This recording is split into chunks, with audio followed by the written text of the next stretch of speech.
Conociendo a Dios a través del espíritu de sabiduría y de revelación. Y para, para poder entrar a la palabra, ¿sí?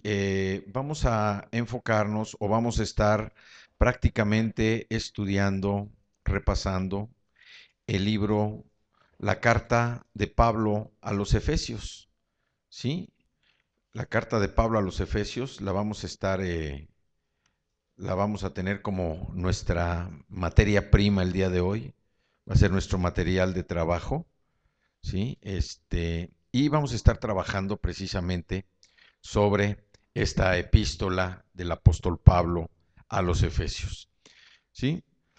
El libro de los Efesios es un libro que describe a Jesucristo, nuestro todo en todo, ¿sí? O sea, Jesucristo para nosotros debe ser todo, todo absolutamente, nuestro todo en todo, en todo.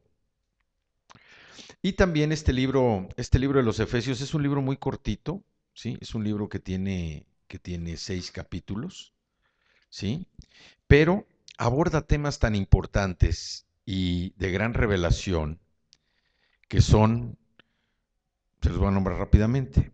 Uno es la posición del creyente. Ese es uno de los temas que aborda este libro de los Efesios, la posición del creyente, que viene prácticamente en el capítulo 1. En el capítulo 2 toca el tema de la salvación, dice que somos salvos por gracia. En el capítulo 3 toca el tema del misterio revelado, ¿sí? El 4 aborda un tema sobre el camino del cristiano, ¿sí? El capítulo 5 aborda el tema de seguir a Cristo. También en el capítulo 5 nos enseña cómo vivir con otros, ¿sí? Y en el capítulo 6 es un capítulo muy fuerte donde de la mitad del, poquito más, menos de la mitad del capítulo 6 habla de la guerra del cristiano, ¿sí? Pero también quiero decirles que en esta epístola, en este libro de los Efesios, nosotros vamos a entrar, así como ahorita entramos a la presencia del Señor en la alabanza y en la adoración, aquí en esta epístola vamos a entrar a lo más santo de lo santo, ¿sí? En lo que se refiere a las escrituras de Pablo. ¿Sí? Hay una referencia que hace Pablo en la carta a los Corintios, en la segunda carta a los Corintios, en el capítulo 12, en el versículo 2, que dice, conozco a un hombre en Cristo que hace 14 años, si en el cuerpo, no lo sé, si fuera del cuerpo, no lo sé, solo Dios lo sabe, fue arrebatado hasta el tercer cielo. Aquí Pablo está describiendo su relato, ¿sí? Él parece que fue arrebatado, llevado así como lo explica, y fue una revelación, una gran verdad, esta revelación que él trajo, que Dios nos dio a través de él, y es un misterio de los que habían estado ocultos, ¿no? O sea, esta palabra que Pablo nos revela, pero también se las comento porque podemos ver la fuerza de Pablo en el mensaje que tiene, una fuerza que le daba a Dios a través de la revelación que Pablo recibió al recibir a Jesucristo. Entonces vemos cómo este libro de los Efesios también nos muestra lo que viene siendo el gran misterio de la iglesia. Aquí nos habla de que la iglesia es real, habla de que la iglesia es real, la iglesia, nosotros ahora el viernes estábamos tocando un tema sobre que somos templos al hablar de la santidad, somos templos del Espíritu Santo y cada uno de nosotros formamos parte de esa iglesia, ¿sí? La iglesia real es el cuerpo de Cristo. Es el cuerpo de Cristo.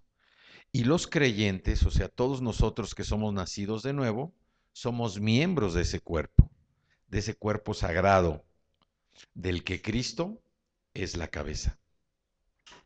Y también nosotros, aquí a través de este libro, podemos ver cómo el Padre no preparó un solo cuerpo en el que Jesucristo sufriría, sino que también preparó un cuerpo para que Él fuera glorificado.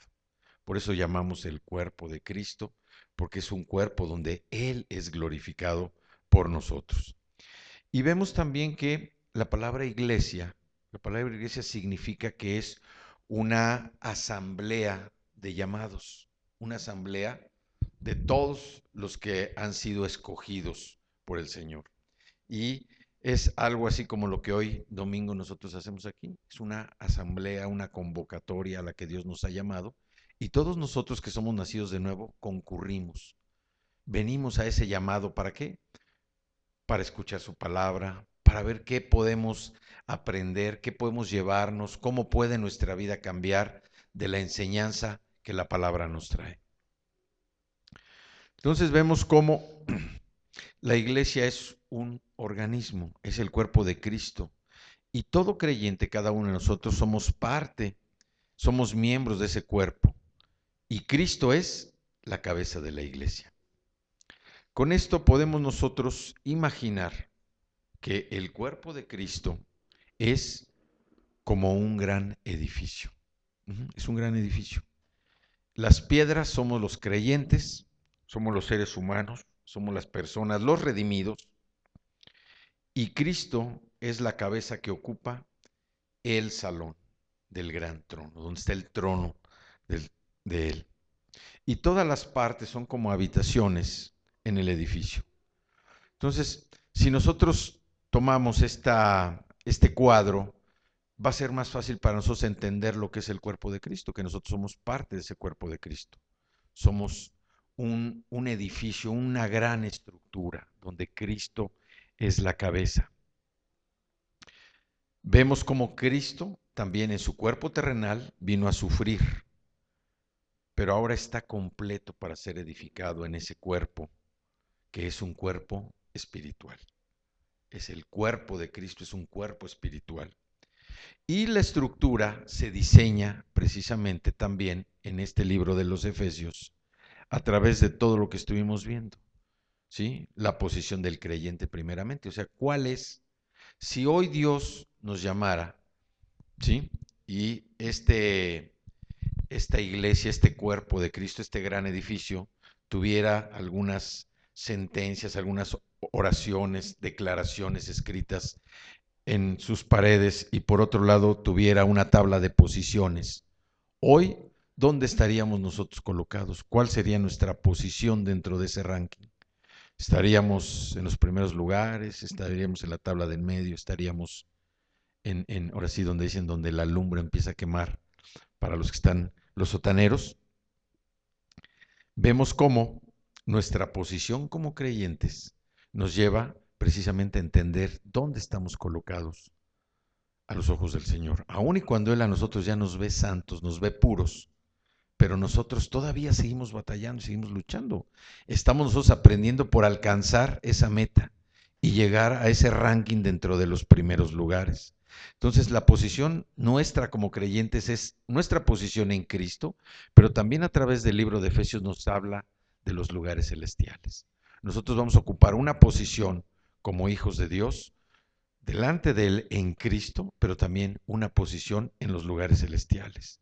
También les decía que nos habla del caminar del creyente dentro de la iglesia, del caminar del creyente socialmente, moralmente, y también nos habla de nuestro caminar, el caminar del creyente militarmente. ¿Sí? ¿Por qué? Porque si nos acordamos, la última parte del libro de los Efesios, en el capítulo 6, habla de la guerra del cristiano. Pablo nos presenta un cuadro del templo de Cristo en el que nosotros como parte, miembros de ese cuerpo, podemos entrar en ese templo santo en el Señor.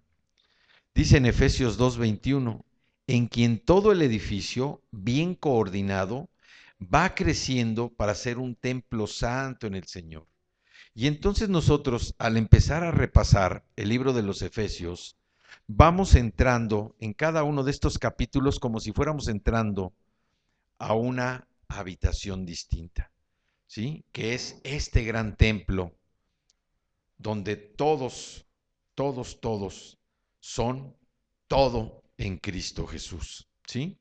Y vemos cómo en el primer capítulo nos está hablando de lo que es una antesala, la antesala para entrar con Él. Vamos a entrar a este templo sagrado con voces tranquilas, cabezas descubiertas, porque Cristo nos ha traído a su santa presencia.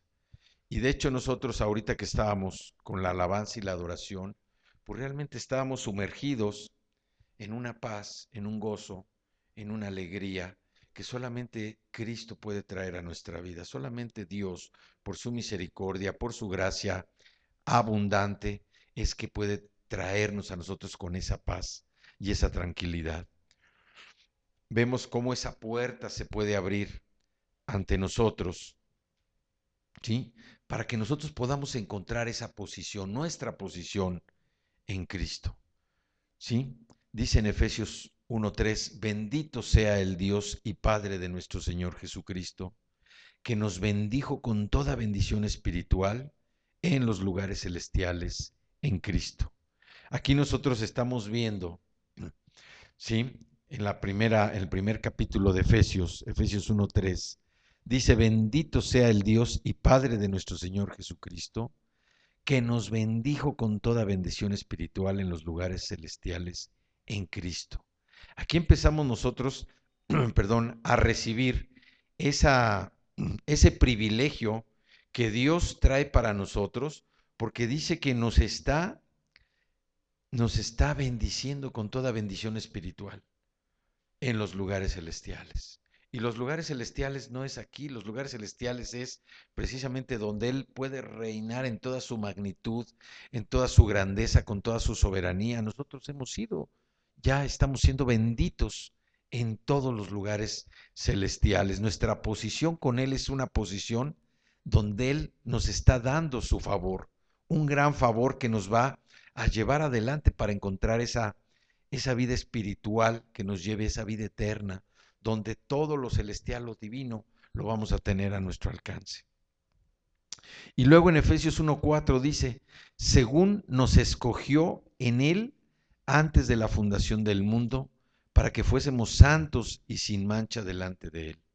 Aquí también vemos cómo Dios ya nos había escogido, no desde ahora, sino nosotros ya habíamos sido escogidos por Él desde antes de la fundación del mundo. Y nos había escogido ¿para qué? Para que fuésemos santos y sin mancha delante de Él. O sea, nosotros muchas veces nos estamos viendo todavía con nuestros defectos, con nuestras debilidades, con nuestras fallas, y nos cuesta trabajo poder entender que todo lo malo que traíamos se nos va a ir quitando. Luego decimos, Señor, caray, me volví a equivocar en esto, Señor, me volví a tropezar con esta piedra. Pero Dios ya nos ve a nosotros como santos. Dice que nos ve santos y sin mancha delante de Él. Él nos ve puros. Y esa comparación entre cómo Dios nos ve y cómo Dios nos vemos, nos lleva a que internamente, espiritualmente, nosotros estamos trabajando, aun y cuando nosotros no percibimos ese trabajo o no nos damos cuenta, porque estamos nosotros tan metidos a veces en las cosas de este mundo, en nuestro trabajo, en nuestras propias preocupaciones. El otro día estaba yo leyendo y estaba tratando de encontrar la palabra preocupación en la Biblia. Y al menos hasta ahorita, dentro de lo que he leído, no encuentro esa palabra, no la he encontrado.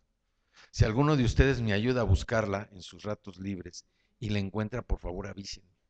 Porque ahorita dentro de lo que yo he estado leyendo, ¿sí? No he encontrado la palabra preocupación en toda la Biblia. Y es una palabra tan común y corriente para nosotros que prácticamente hoy nos preocupamos de todo. Nos preocupamos si va a ser frío, nos preocupamos si va a ser calor, nos preocupamos si nos vamos a levantar a tiempo, si no nos vamos a levantar a tiempo, nos preocupamos por lo que va a haber de desayuno, nos preocupamos por si vamos a llegar a tiempo a donde tenemos que llegar, nos preocupamos por si va a haber trabajo, nos preocupamos por si nos van a pagar, nos preocupamos por si vamos a poder venir a comer, nos preocupamos por si vamos a poder adquirir ciertas cosas, nos preocupamos por si vamos a hacer algo en la tarde, nos preocupamos por tantas cosas. Y la Biblia no habla, al menos hasta ahorita lo que yo he leído y estudiado, la Biblia no habla de preocupación. Esto significa que la preocupación es una palabra del mundo, es una palabra del hombre, es una palabra que conforme nosotros la vamos entendiendo y la vamos mencionando, se va convirtiendo como en una piedra, ¿sí? En una piedra que va creciendo y cada día, ¿sí?, nos va costando más trabajo mostrarla o arrastrarla. ¿Por qué? Porque se nos monta en la espalda. Entonces, hablamos de la preocupación como si fuera algo cotidiano, como si ya fuera parte de nuestra misma esencia.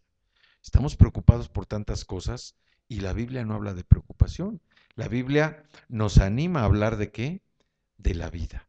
¿Sí? Dice que Cristo vino a dar vida y vida en abundancia.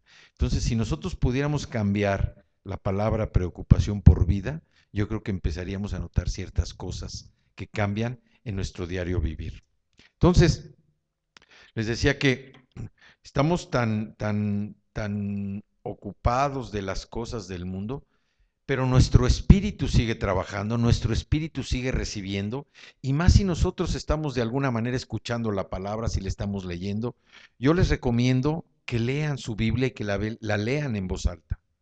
Dice que la fe viene por oír la palabra. Si nosotros leemos en voz alta, de alguna manera estamos ayudando a que nuestra fe se incremente porque está entrando la palabra por nuestros oídos. Entonces, leamos nuestra Biblia, leamos la palabra del Señor en voz alta para que nos esté entrando por el oído y ese oír de la palabra va a aumentar nuestra fe. Entonces vemos que a pesar de que nosotros nos vemos con debilidades, nos vemos todavía con limitaciones, Dios ya no nos ve así. Dice que fuimos llamados santos y sin mancha delante de Él. O sea, los hombres somos muy fijones, somos muy fijados. Nosotros los hombres sí estamos al pendiente de los detalles y Dios no. Dios, que es todo soberano, que tiene el poder, que tiene toda la grandeza, el creador de todo lo que vemos y de lo que no vemos, nos ve a nosotros puros y sin mancha. Y nosotros que somos más limitados, que somos finitos, que somos más, según esto, más observadores, nos estamos fijando constantemente en todas las fallas que cometemos. Y no lo digamos dentro de nuestra propia familia, porque somos muy buenos para observar las debilidades, los defectos de los demás, no los propios. Entonces, el ejercicio que Dios hace cuando nosotros recibimos a Cristo en nuestro corazón es un poder de sanidad interior en nosotros que vamos desechando todo aquello que no nos sirve, todo aquello que no nos ayuda, todo lo que nos había detenido en el pasado, se va quitando poco a poco. Y de una manera tan hermosa que nosotros ni cuenta nos damos cuando ya hemos desechado todo aquello que nos estuvo deteniendo. Dice Efesios 1:5, dice, en amor, habiéndonos predestinado para ser adoptados hijos suyos por medio de Jesucristo, según el puro afecto de su voluntad. Nosotros ya fuimos seleccionados, dice, en amor, habiéndonos predestinado. Y fuimos adoptados como hijos suyos por medio de Jesucristo. Nadie puede llamarse hijo de Dios, nadie, si no ha recibido a Cristo en su corazón. Nadie. Ni tampoco el que cree solamente en Cristo puede ser llamado hijo de Dios. Necesitas recibir a Jesucristo en tu corazón y necesitas creer en Él para poder ser un hijo de Dios. Muchas veces nos dicen tantas cosas que si nosotros no estamos atentos o alertas, como vimos ahorita en la palabra de Primera de Juan 4:1, nosotros tenemos que discernir los espíritus. El espíritu que nos está hablando es un espíritu del mal o es el Espíritu Santo el que nos está hablando. Y aquí aparte Dios nos dice, según el puro afecto de su voluntad. Nosotros fuimos predestinados, fuimos adoptados como hijos suyos, nada más por su voluntad, por su misericordia, por el gran amor que Dios nos tiene, es por lo que fuimos seleccionados. Ya estábamos predestinados, pero nosotros tuvimos que dar un paso de fe al reconocer a Jesucristo como nuestro Señor y Salvador. Al aceptarlo, fue un paso de fe tan grande que dimos, ¿para qué? Para poder ser adoptados como hijos suyos y poder cumplir con la promesa de que ya nos tenía predestinados. Y luego dice Efesios 1:6, para alabanza de la gloria de su gracia, con la cual nos hizo aceptos en el amado. Nosotros aceptamos a Cristo como nuestro Señor y Salvador, pero Él también dice que fuimos aceptos para el amado. ¿El amado quién es? es Jesucristo. Fuimos aceptos, somos aceptados por Él. Ya fuimos aceptados por Él para formar parte de la herencia del Señor. Somos coherederos con Él, somos hermanos de Cristo. Y por eso podemos disfrutar de todas las riquezas que tiene su reino, ¿sí? Entonces vemos aquí cómo estas son algunas declaraciones que Cristo tiene para nosotros, los que somos nacidos de nuevo. Y esto lo que refleja es todo el poder que tiene la palabra, toda esa energía espiritual. ¿Para qué? Para irnos conformando, como Dios quiere que seamos conformados. Así como el alfarero, ¿no? Que luego a veces han dicho que toma el barro y lo va conformando para hacer un vaso, para hacer una vasija, ¿sí? Entonces, nosotros también dentro del libro de los Efesios, Pablo nos está hablando de nuestras bendiciones. Y estas bendiciones son los privilegios que Dios nos da a través de Jesucristo. Y estos privilegios son privilegios para los nacidos de nuevo. No son para todos, son privilegios para los que hemos nacido de nuevo. Y estos privilegios son celestiales, pero también llegan a rayar a veces en lo divino.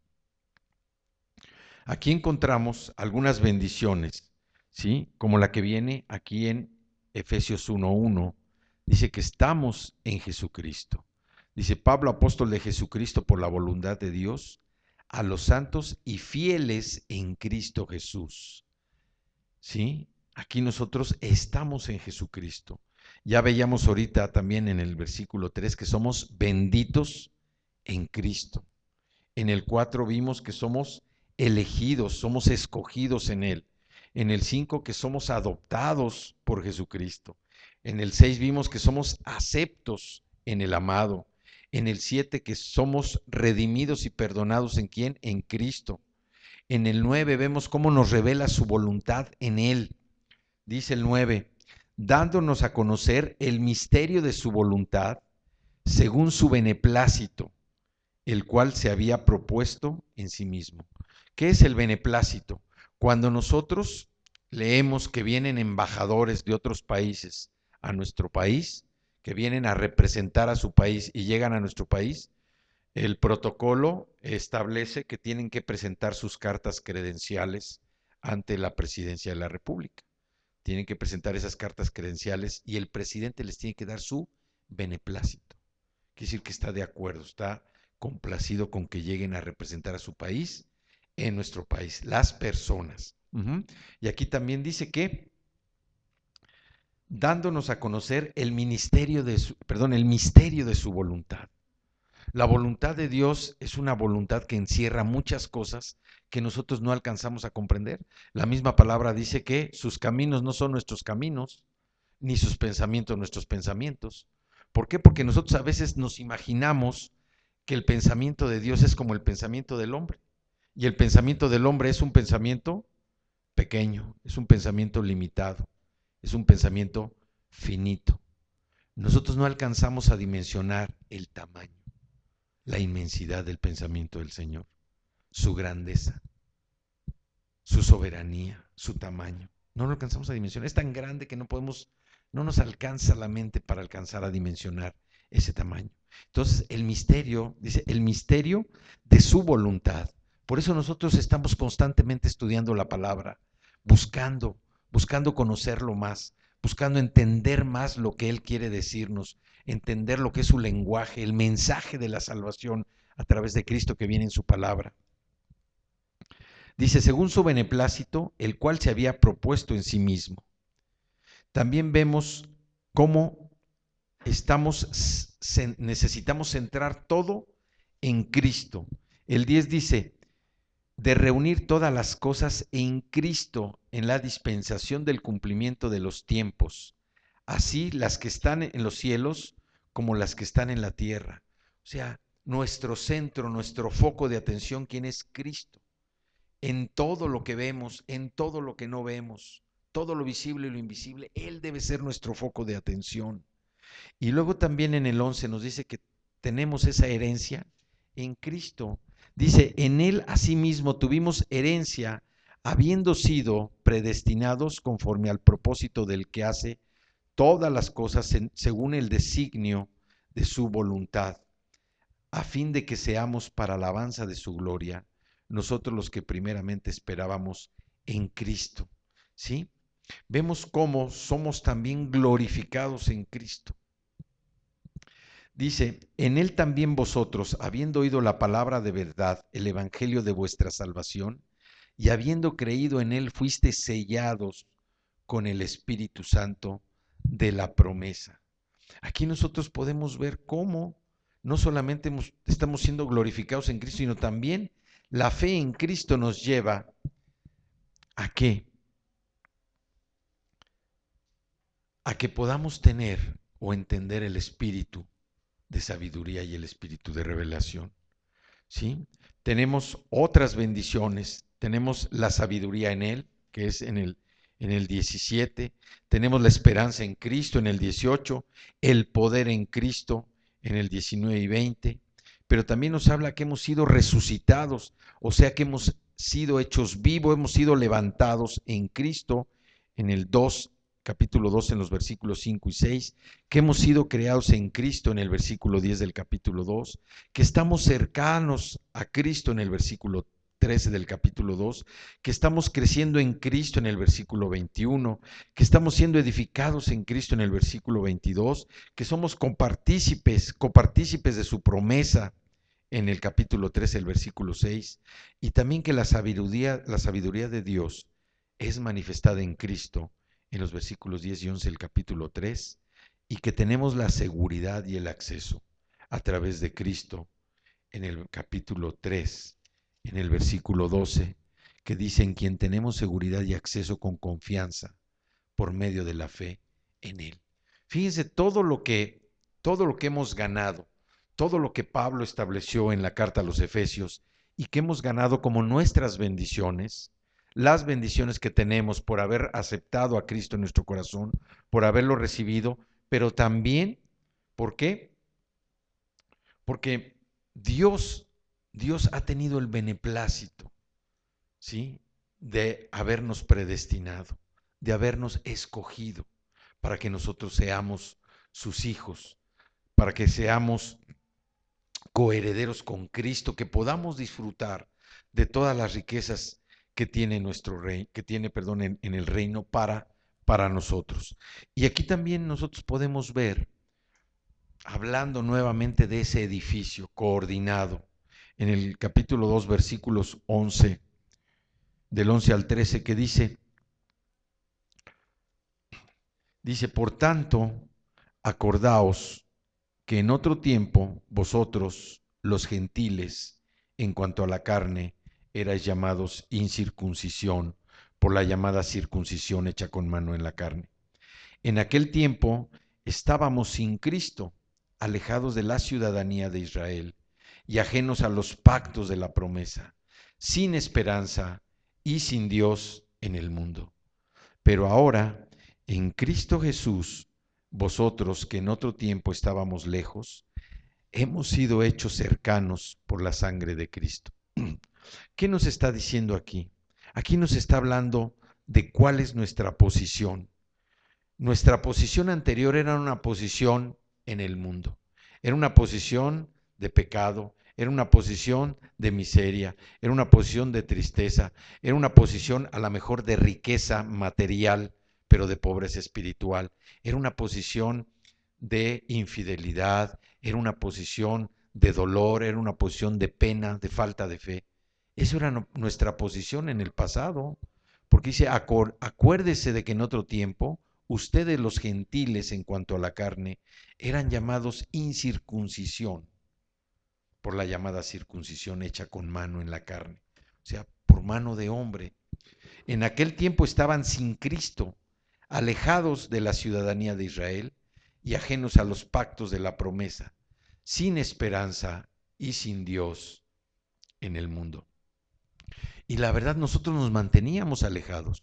Algunos porque no lo conocíamos, porque no sabíamos que existía un plan de salvación.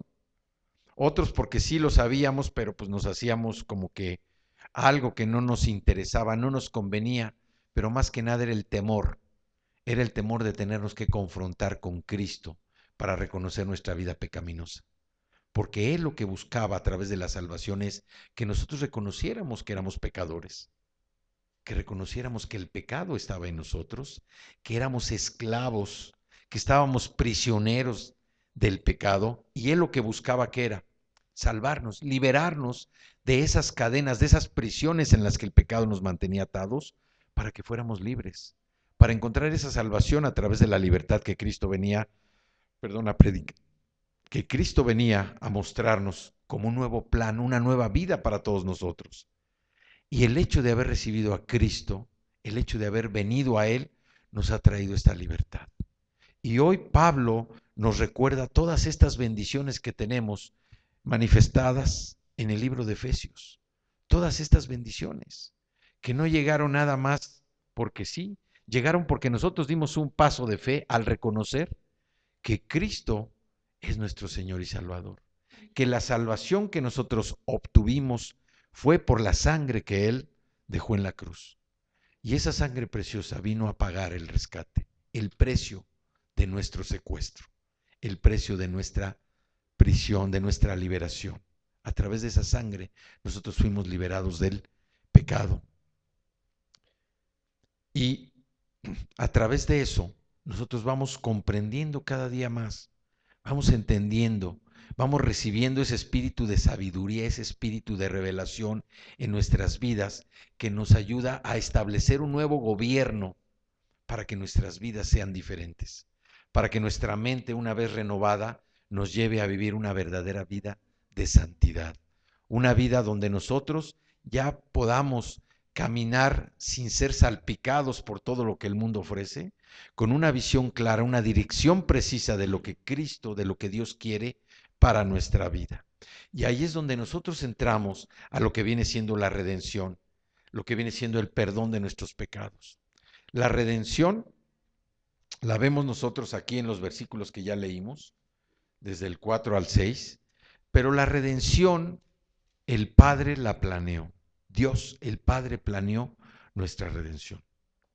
Cristo la pagó, Cristo la sufrió y el Espíritu Santo la aplicó.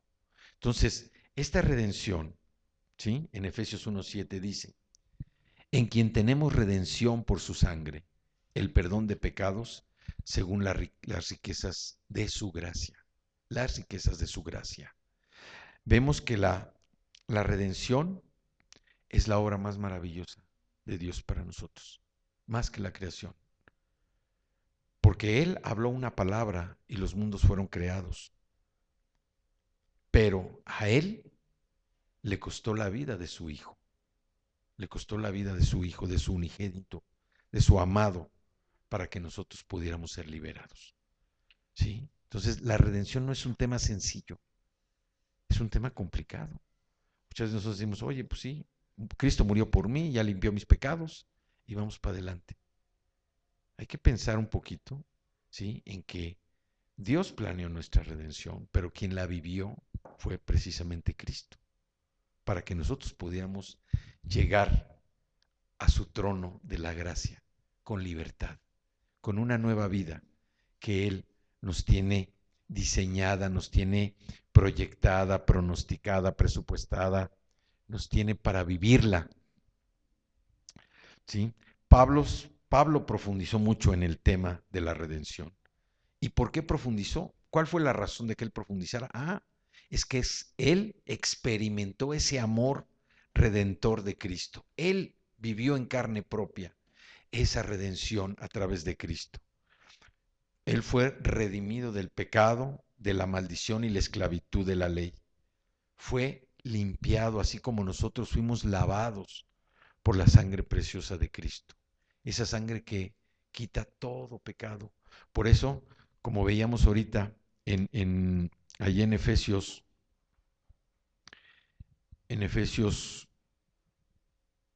1:4, Dios nos ve puros y sin mancha. Porque la sangre preciosa de Cristo, ¿sí? Nos ha limpiado todo el pecado, toda la suciedad, toda la mugre, todo lo malo que traíamos, ha sido limpiado por la sangre de Cristo.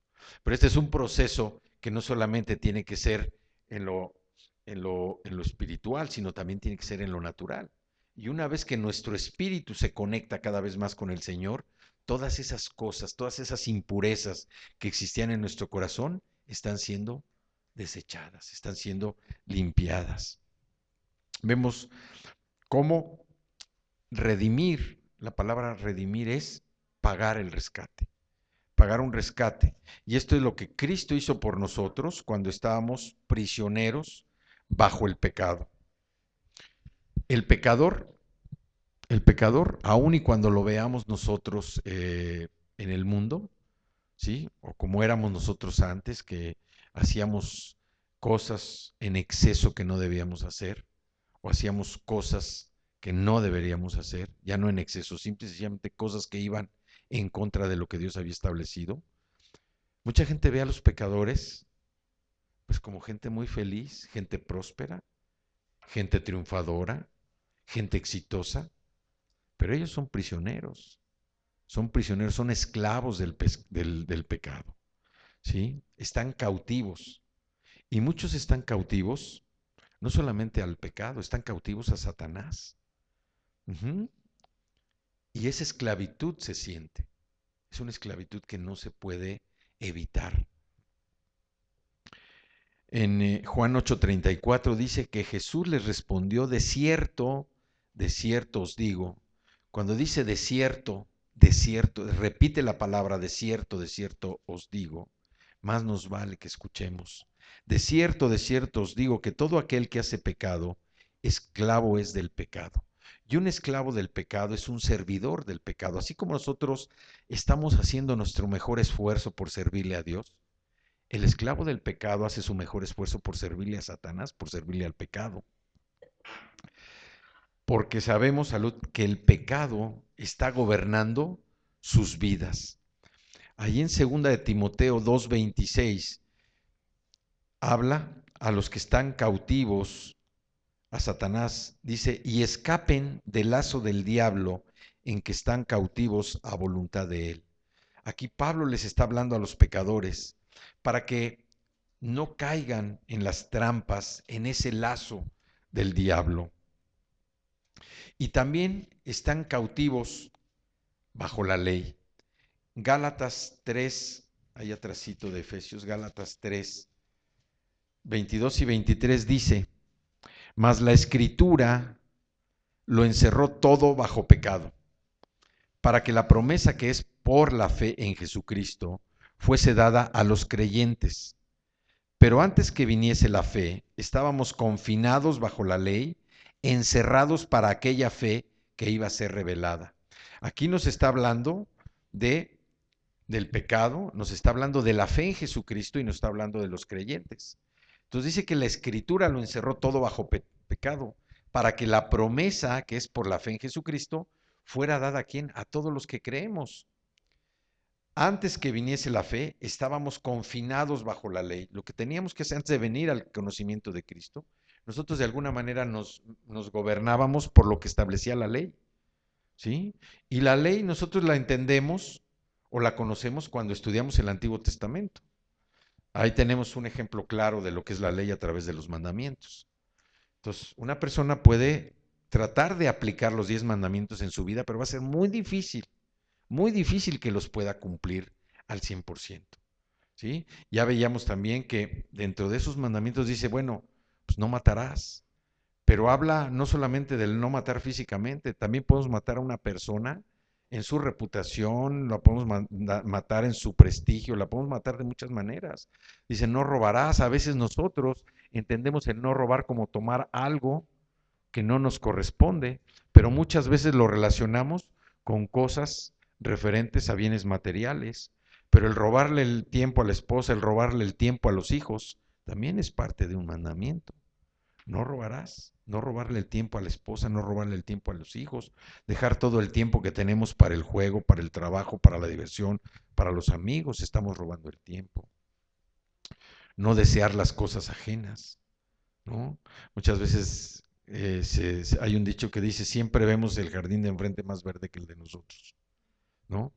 Y no es así, o sea, no debemos desear las cosas ajenas. Entonces, la ley que viene en el Antiguo Testamento, nosotros la necesitamos entender para poder aplicar lo del Nuevo Testamento a nuestra vida. Por eso es tan importante y les decimos, el Antiguo Testamento inicia lo que el Nuevo Testamento termina o va a terminar.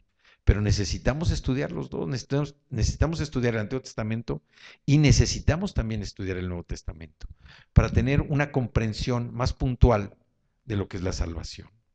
Entonces, vemos que también aquí lo que establece Gálatas 3, 22 y 23, dice, antes que viniese la ley, antes que viniese la fe, estábamos confinados, estábamos presos, estábamos cautivos bajo la ley, encerrados para aquella fe que iba a ser revelada.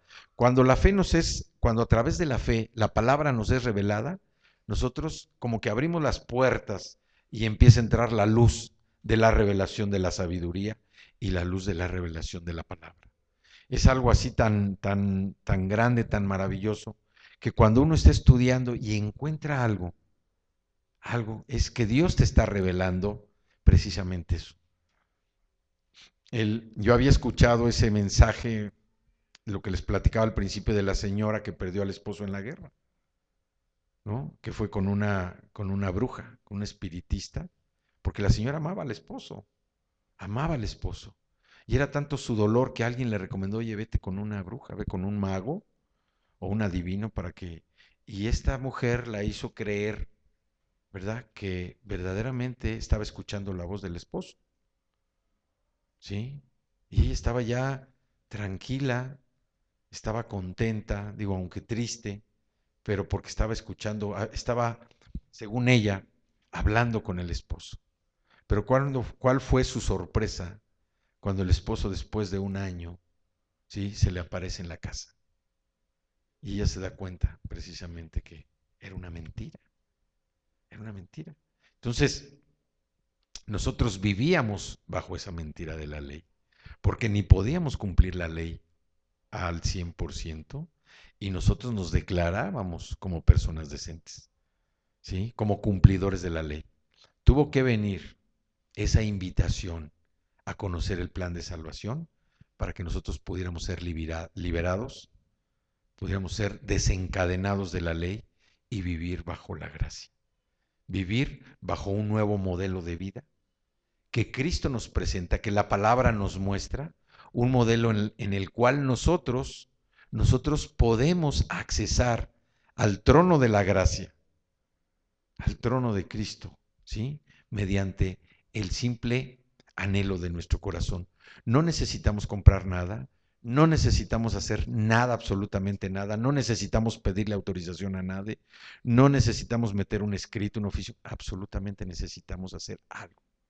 Lo único es que el anhelo de nuestro corazón nos lleve a entrar a la presencia del Señor, a entrar al trono de su gracia para disfrutar de la paz, de la alegría, del gozo que Él puede reflejar. ¿En dónde? En nuestra vida. ¿Sí? Entonces vemos que el pecador es un prisionero del pecado, es un prisionero de Satanás y es un prisionero de la ley. ¿Y cuál es su estado? Su estado es un estado de miseria. Es un estado como el estado en el que nosotros nos encontrábamos antes de venir a recibir la salvación. Éramos miserables, porque o estábamos atados al pecado, o estábamos atados a Satanás, o estábamos viviendo bajo la ley. Pero no podíamos disfrutar la libertad que Cristo vino a traer. Esa libertad que hoy yo les puedo asegurar que cada uno de nosotros la disfrutamos. ¿Por qué? Porque ya no nos condenamos. Cuando nos equivocamos, ya la condenación ya no es parte de nuestra cultura, ya no es parte de nuestra vida. La condenación, la culpabilidad ya no aparecen. Ya no estamos, ay, híjola, ¿por qué no hice esto? Ay, no, ya no. Porque hoy estamos viviendo bajo la gracia. La gracia que nos trajo Cristo, que redimió nuestros pecados con su sangre. Hoy nuestra vida es una vida de libertad, o debe ser una vida de libertad. Y si no tenemos esa libertad, la vamos a alcanzar poco a poquito. Yo los animo a que sigamos confiando en el Señor, a que sigamos estudiando su palabra, que sigamos tratando de descubrir los misterios que vienen en su palabra, ¿sí? Ahorita lo que leíamos al principio es algo profundo, si lo captaron. Pablo estaba hablando del tercer cielo, ¿sí? Dentro de este libro de los Efesios vamos a estudiar ese misterio que fue una revelación para Pablo, ¿sí? Entonces, nosotros hoy tenemos acceso a la libertad. Ya no somos esclavos del pecado. La sangre de Cristo limpió todos los pecados, aun y cuando de repente nosotros nos podamos sentir pecadores por alguna circunstancia, ya no lo somos. Ya no lo somos, ¿sí? Porque dice que conoceremos la verdad y la verdad nos va a hacer libres. Estamos conociendo la verdad de su palabra, donde dice que por su sangre fuimos limpiados. Por eso lo que veíamos ahorita en Efesios 1:4 dice que Dios nos ve santos, limpios y sin mancha.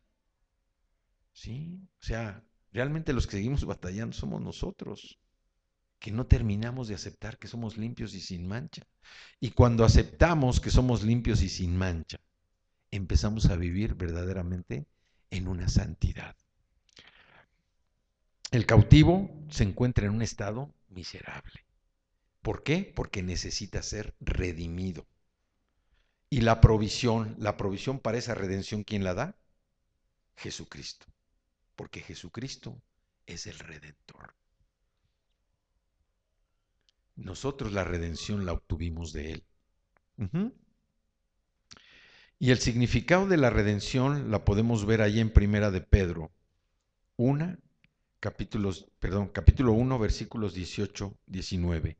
Sabiendo que fuisteis rescatados de vuestra vana manera de vivir, la cual recibisteis, Primera de Pedro 1, 18-19, recibisteis de vuestros padres, no con cosas corruptibles como oro o plata, sino con la sangre preciosa de Cristo, como de un cordero sin mancha y sin contaminación. Cristo voluntariamente tomó nuestro lugar. Él se echó encima, se echó en la espalda todos nuestros pecados y los pagó con su sangre. Y aquí, para terminar el día de hoy, habla Pedro, dice, sabiendo que fuimos rescatados de nuestra vana manera de vivir, la cual recibimos ¿de quién? De nuestros padres. Y lo que hemos dicho, nosotros recibimos muchas cosas buenas y malas con mucho amor de nuestros padres. Por eso, ahora lo que leíamos al principio, fuimos adoptados. Fuimos adoptados. Fuimos adoptados. Ya estábamos predestinados a ser adoptados como hijos ¿de quién? De Dios. Tenemos padres biológicos y los tenemos que honrar, los tenemos que respetar. Pero ahora la libertad que Cristo nos trajo es una libertad que nos ha hecho hijos de Dios. Nuestro Padre es Dios. Nuestro Padre es Dios. ¿Sí? Ya no somos hijos del mundo. Y dice, recibimos de nuestros padres no con cosas corruptibles como oro o plata. Y nosotros, de alguna manera, sobre todo los que ya somos más, iba a decir más adultos, pero bueno, que somos un poquito mayores, ¿no? Nosotros ahora nos damos cuenta que los padres en el pasado se preocupaban mucho por dejarles a los hijos bienes materiales, por dejarles herencia, bienes materiales, ¿no? Riqueza material. Pero hoy que nosotros conocemos a un Dios vivo y verdadero, hoy que conocemos y que tratamos de entender cuáles son las riquezas del reino, sabemos que la herencia mejor que podemos dejarle a nuestros hijos es el conocimiento de su palabra.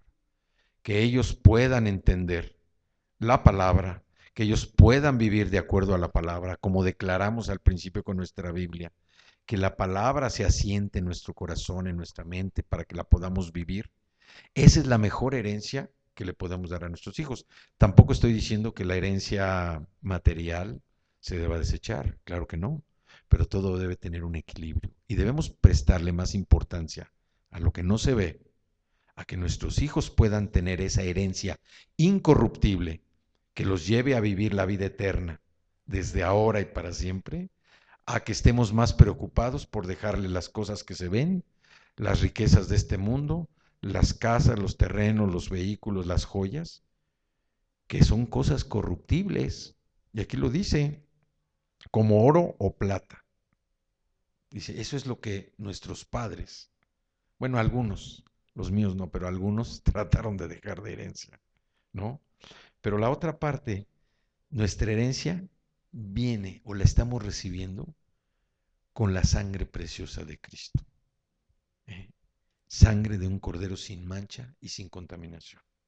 Cristo voluntariamente aceptó tomar nuestro lugar para cargar todos nuestros pecados, todas nuestras culpabilidades, todas nuestras enfermedades, todas nuestras mentiras, todas nuestras infidelidades, toda nuestra miseria, toda nuestra pobreza, todos nuestros temores, toda nuestra falta de fe. Él tomó todo eso, tomó nuestro lugar, ¿sí? Para que Dios pudiera adoptarnos como sus hijos. Entonces, este libro de los Efesios es un libro bastante profundo. Habla de nuestras bendiciones, habla de nuestra redención, los frutos de la redención, que es lo que vamos a ver la semana próxima, ¿sí? Vamos a orar y vamos a ponernos de pie.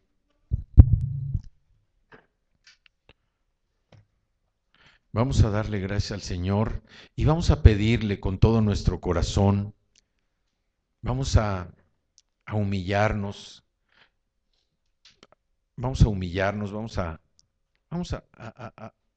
Ahorita que estamos en la presencia del Señor, vamos a pedirle que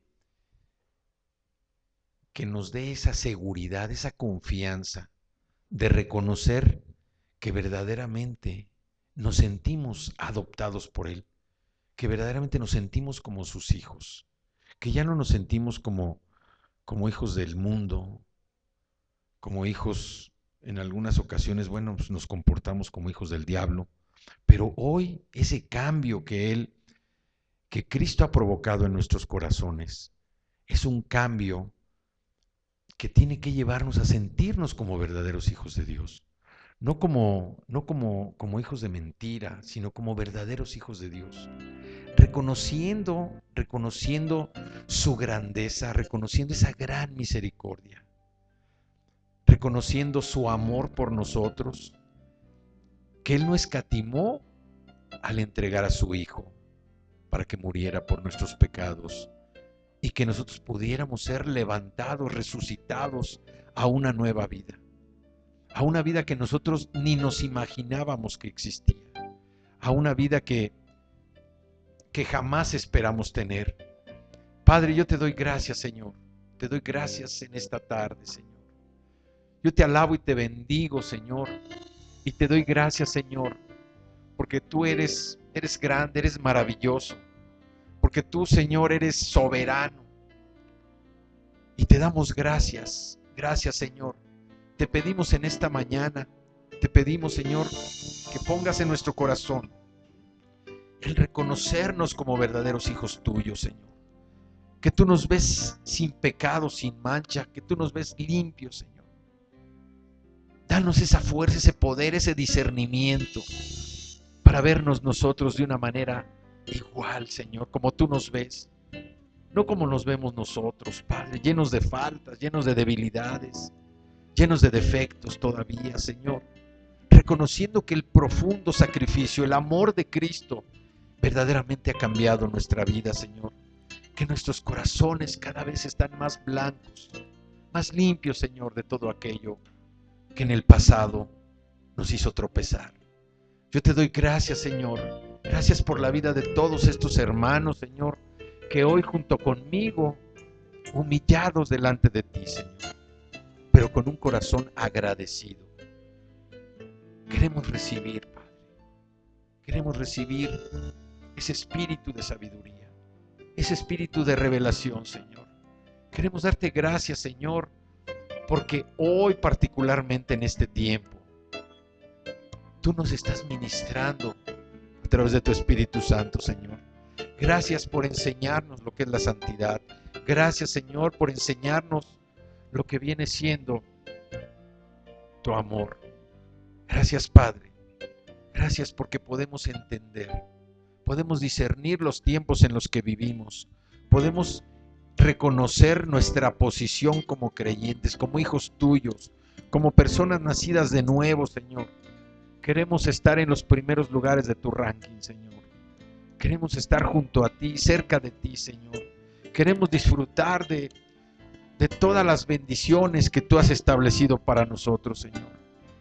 Que hemos sido aceptados, Señor, por el amado, por Cristo Jesús. Te damos gracias, gracias, Señor, porque podemos descansar en ti, porque tú has traído una nueva fe, Señor, a nuestras vidas, a nuestros corazones, en Cristo Jesús, para poder alcanzar esas promesas que tú has diseñado para nosotros. Queremos darte gracias, mi Señor. Gracias, Padre, por la obra grandiosa, por esa obra milagrosa y maravillosa que estás haciendo en nuestras vidas, en las vidas de cada uno de nosotros, Señor. Queremos darte gracias, Padre.